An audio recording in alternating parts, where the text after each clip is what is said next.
We are all set. Good morning. Welcome to the Wednesday, May 18, 2022 CDYCI board meeting. We will start out with the roll call. Laura Bauer is present. Bill Connors. Bill Connors is unable to attend today, but he did send Lori Haggerty from Albany County probation. Thank you. Lucille McKnight can't make it, I think, today. Right. Kristen Swinton. I'm here. Scott Bendette is absent today. Craig Warner. Here. Barbara Morrow. Here. And Samantha Miller. Present. Herrera. Mhm.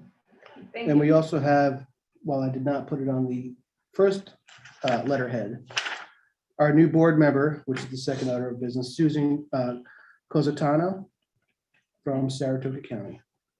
Okay, we'll go right into our second item, then welcome Susan to your first board meeting with CDYCI, and you joined probation in Saratoga, correct? Yes, thank you. Yeah, welcome. So you're taking on a lot of new things right now. That's for sure.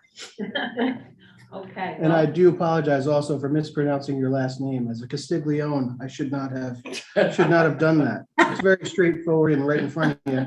Jesus Christ. Costanzo. That's right. Thank you. Danzo. Okay, very good. Well, welcome. Feel free to reach out to any of us, and particularly Mark or Luke, with any questions you have about the facility. Well, I'd like to also just thank Joe Mancini. He actually was able to accommodate a tour for Sue last week. So Oh, she had a good. good update of Great. what's going on at the facility. Okay, very good. Item number 3 on our agenda are the meeting minutes from March 16, 2022. Any questions, comments, concerns on the minutes? Corrections? Okay, need a motion to accept the minutes? So moved. Thank you, Craig. Second? We'll count Barbara as a second. Okay, thank you. All in favor? Aye. Any opposed? All right, we will move on then to item number 4, financial statements through April 30, 2022, and that's memo 22-08 in your Mhm. packet. Expenses through April are just about $670,000 for secure detention and just under $990,000 for specialized secure detention for the older kids. We did finally receive the rate, the Q4 2021 rate from OCFS. Unfortunately, we were unable to negotiate any sort of waiver related to the administrative cap. And that's capped at 21% of operational expenses. So in 2 quarters this year, in the second quarter and the fourth quarter, we exceeded that 21% cap on administrative expenses. And we were unable to work with them to make sure that those expenses were adjusted. So that means the total sort of unreimbursable amount this year for secure detention is $15,500. As we did last year, we will allocate that amount of money and bill it out to all the user counties who use the facility over the course of the year to recoup that payment. The user contracts that we execute with counties allows us to send those direct bills if costs are not reimbursable through the per diem rate. We are working with Berkshire. I spoke with their finance director, Nikki, about this issue, and they're going to take a hard look at what they're including in their administrative expenses and seeing if any of those expenses can be chargeable under the operations elements of the calculation. So hopefully next year we will not have this issue, but I've also flagged it for OCFS as a significant issue. The main costs that have changed in the administrative side is the cost of our Berkshire's liability insurance. And they secure insurance for their entire operation, then allocate a portion to secure detention. But those costs have skyrocketed since the advent of Raise the Age.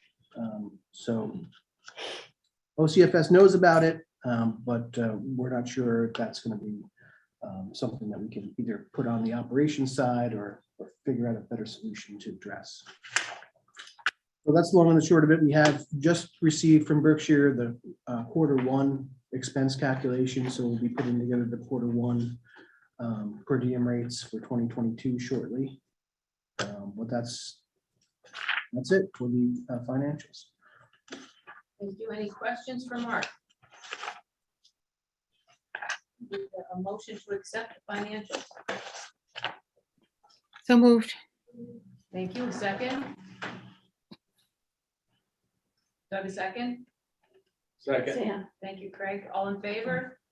Aye. Aye. Any opposed? Okay, thank you. The next item that we have to address is the capital project update, and that is an item we will take into executive session. So I needed a motion to move into executive session.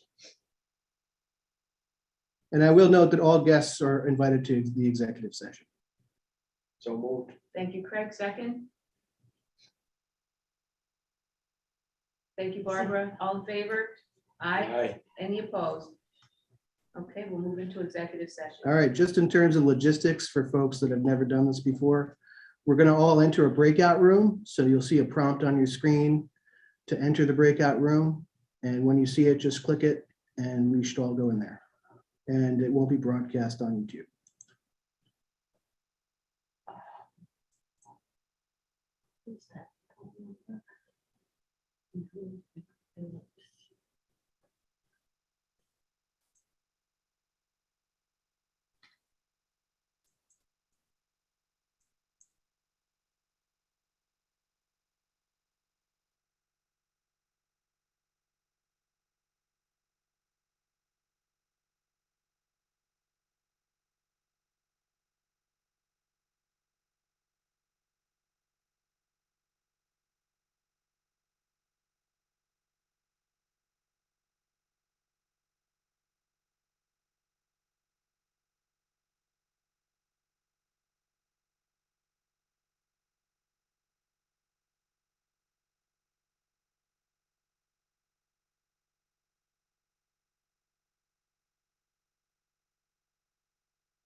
Hey, George, we're in the executive session. I'll add you to the breakout room, okay? Sounds good. Thanks.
All right. We heard you. Everyone in the room heard you. Nobody online was like, you're on mute, Mark. You're just blabbing in your mouth. We need more participation from the peanut gallery out there, guys. All right, sorry about that. So Reviewing Capital project cost. capital share. project cost share. Item 2210. So we read the raise the age law, and the raise the age law said any costs that you incur as a result of the raise the age will be 100% reimbursed. So OCFS applied a calculation to this project based on the cost estimates that were completed at the end of schematic design, and came back to us with a letter that's attached to your packet saying that 89% of this project is 100% reimbursable. And there's an 11% local share. So they were gracious enough to, call a phone meeting and sort of verbally walk me through how they made those assumptions based on the schematic design and other documents that were provided. I explained to them that I am not, I'm not really good at numbers if I can't see them in front of me. So I requested just, a written articulation of what the process is. I'm not saying it's unreasonable. We had a building that was almost 30 years old. A lot of the infrastructure was approaching the end of its useful life.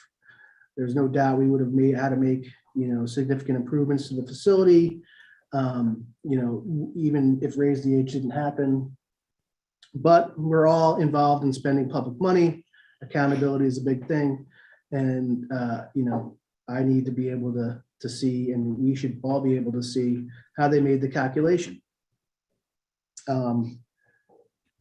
I think, and they said, well, you're getting a pretty good deal here. And I was like, well, raise the age doesn't say pretty good deal. It's 100%.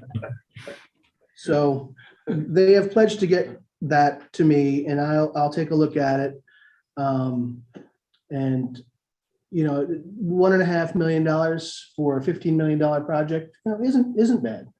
I can think of many projects off the top of my head that we would have to undertake to improve the facility that could probably easily eat up that $1 million, including replacing the entire driveway and the drainage system under the driveway, replacing the roof, which needs to be done, grading and improving the foundation wall that's currently leaking, improving the exterior fence line, completing the exterior fence line. There's a whole laundry list of things that we would have had to do over the course of the next year that would easily add up to that 1.5 or $1.6 million. So, but that's neither here nor there, because I think there's an obligation for them to show us how they made the calculations. As simple as that. Any questions on that cost share? You can see the articulation of each county's cost share in the bottom table.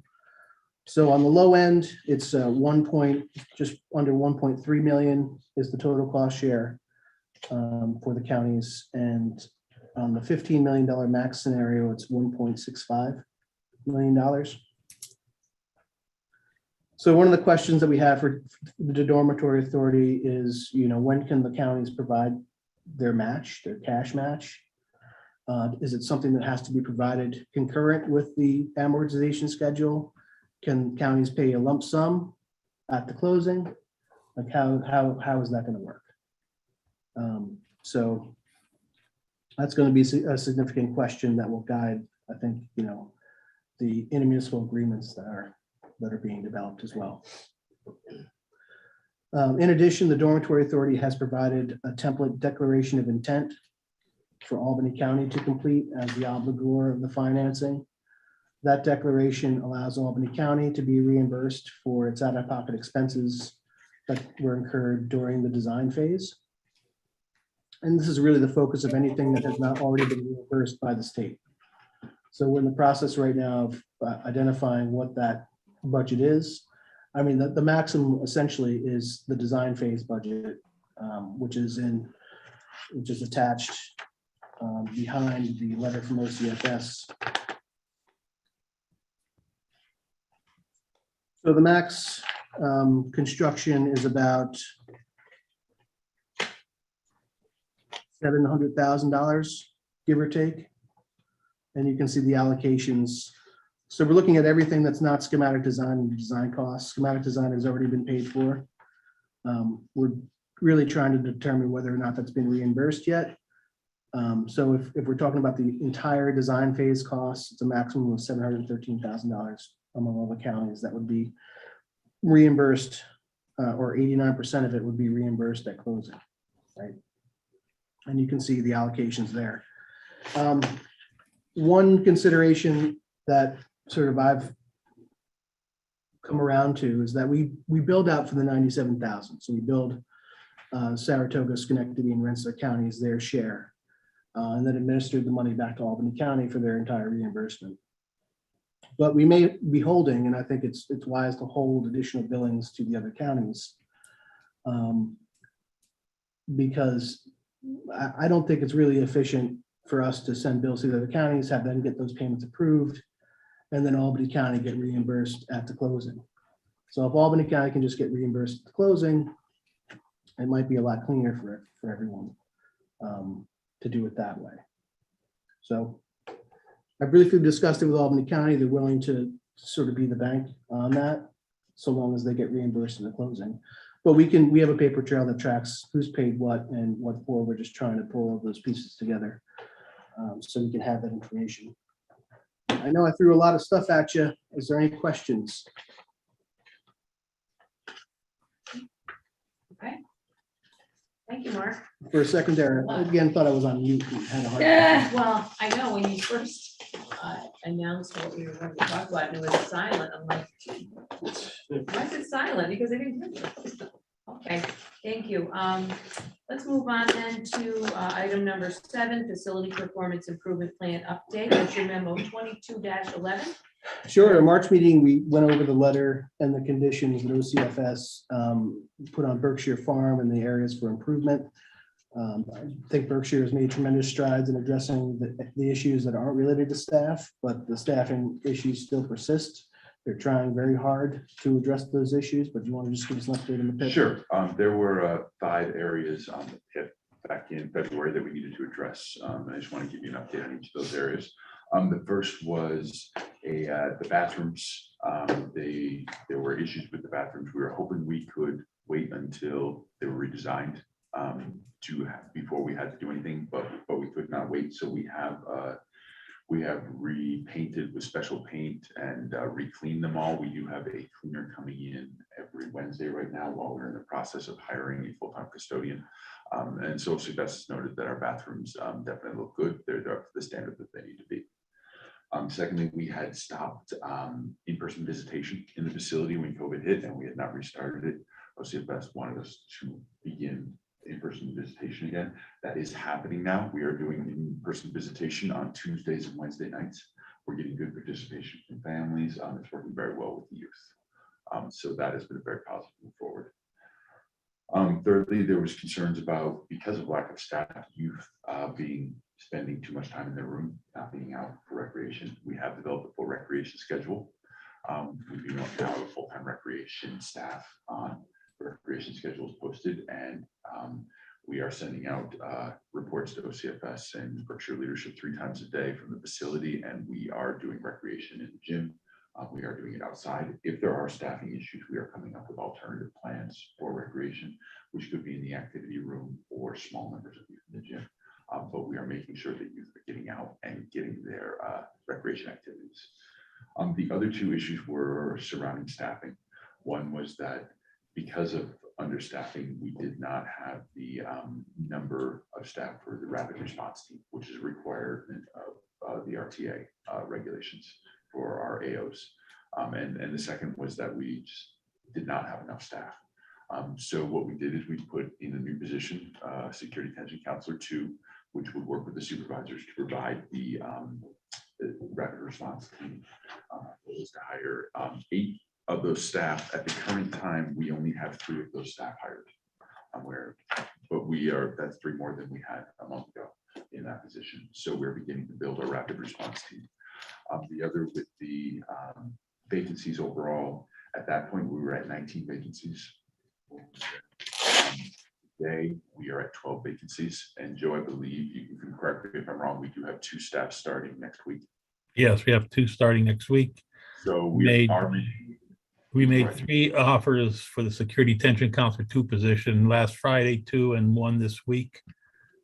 So we are making progress. I will tell you, there's 2 things we're encountering. One, we are finding a lot of people applying, but not a lot of people qualified, and we want qualified people who are safe in the facility. And secondly, we are bringing staff on who begin, and it's tough to explain, but when you go into a job where you're locked in, staff suddenly say, this isn't for me, and they step away. They think they're ready for it. It's much different than working at a residential treatment campus, which is much more open. It's different, and we've lost 2 or 3 staff in the past couple of weeks who they trained very well, but then they got into the facility and it just was not for them. So we are continuing moving forward with our recruiting. We still have more TV spots coming on. We're doing streaming services we're going to be doing on. We have a Facebook campaign that we just reinitiated, interviewing more staff. We are working towards hiring the number of staff we need to hire, but that is our biggest barrier right now. I do want to thank the board, though, for the approval of our budget, which is definitely going to help, though it does take some time to get all of that out there, the amount of the increase in the incentives that we did. And we do good news. We have 2 full-time RNs. That's the first time since I've been here. That's a great, yeah. Yes, we're doing very well good on the medical front. We are making a lot of improvements in the facility as a whole, just the way we're running programming and doing things with youth, which has been very positive. But to enact a lot of the vision that Joe and I have, we need staff. We have graduates this year like we did last year from high school. Remember, Joe, Do you have any youth graduating this year, Joe and June? No. Well, certainly the 20%, for frontline staffers, the market adjustment helped with retention, I'm sure, as well. Joe was working to reconstruct the leadership team at the facility and change the culture. And if anybody has worked in, a leadership position in an organization, knows how challenging changing the culture of an organization is. So appreciate your efforts, Joe. I think the leadership team that you've assembled in the facility is going to provide really good modeling for new staff that comes in to continue to be the facility in the state with the lowest level of incidents. So that's something, even though there was an incident, we still maintain the lowest level of incidents in the state. Yeah, absolutely. We did start our art program with the Albany Center Gallery. They were meeting with our residents twice a week for 3 weeks, and then based on their input from the residents, painted a mural in the dining room where the sky's the limit, and really made the dining room look much more welcoming. And now we're going to go to the second phase of that. And then we have a music program. Actually, it was the brainchild of one of our residents who also received a Mott Family Scholarship. And we designed a music program where the residents can make music, and that's been very popular. And we're going to move forward on the Lineage project. And what they're going to do is it's to teach the residents mindfulness. It's some yoga, meditation, and just in these types of environments, how do you practice your mindfulness and dealing with stress? And they offer it too to staff as well. So we're hoping to begin that in the next couple of weeks. Thank you, Joe. Any questions? Any other questions for anyone? I think the programming is important. Yes. And the new approach to programming, because what was not clear at the start of Raise the Age was the nature of the length of stay of the youth in the facility.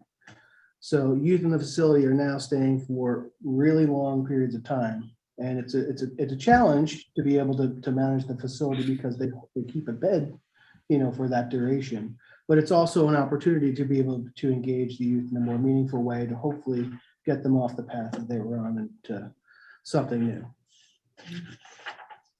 Sure. Thank you. All right, then we will move on to facility usage. That's item number 8 in your memo 22-12. So you can see the facility usage chart there, the lion's share of bed days used in both facilities in between Albany and Rensselaer County, with the third being Schenectady. We do have a smattering of out-of-county bed days being used in the first 4 months of the year.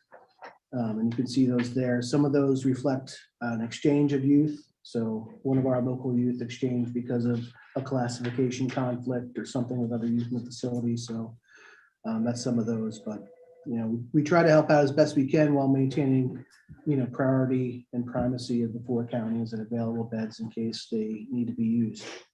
Congratulations to Saratoga County for using only 1 day in the first 4 months of the year. Thank you. Any questions for Mark on this item? Okay, thank you.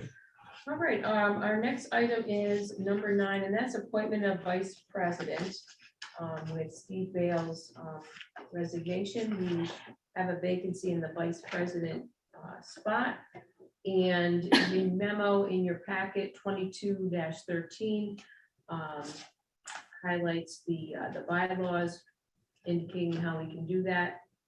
We can appoint or we can elect and seek nominations on that. Any discussion on the process? Okay, I have a nomination, and that would be our Saratoga County Representative Craig Warner to step into that position. Any discussion on that?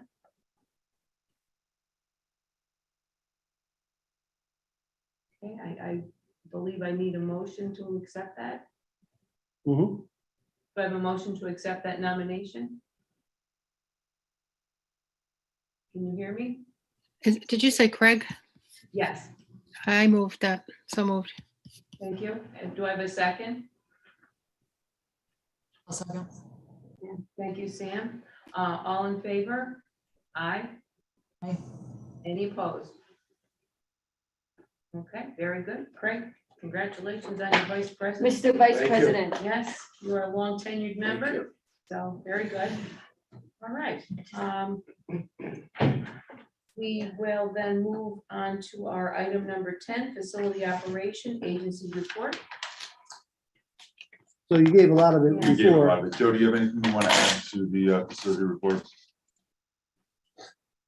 No, I think we covered it all. Thank you. Any other business? Okay, thank you. Our next meeting is July 20, 2022 at 9 a.m. Can I have a motion to adjourn? So moved. Thank you, Craig. Yes, Barbara? Barbara seconding? I'll second that, but also I was going to ask Mark and to stay on for a minute after we adjourn regarding our next Okay. meeting.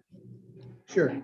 And I'd also, before we close, if any representatives from the counties, I see Dave Riley and Mr. McPhillips here, if you want an individual meeting to walk through the cost share and the project, I'm happy to do that. Thank you. And we are adjourned. See you in the sunshine. Thank you. Mark? Yes, let me just stop recording. Okay.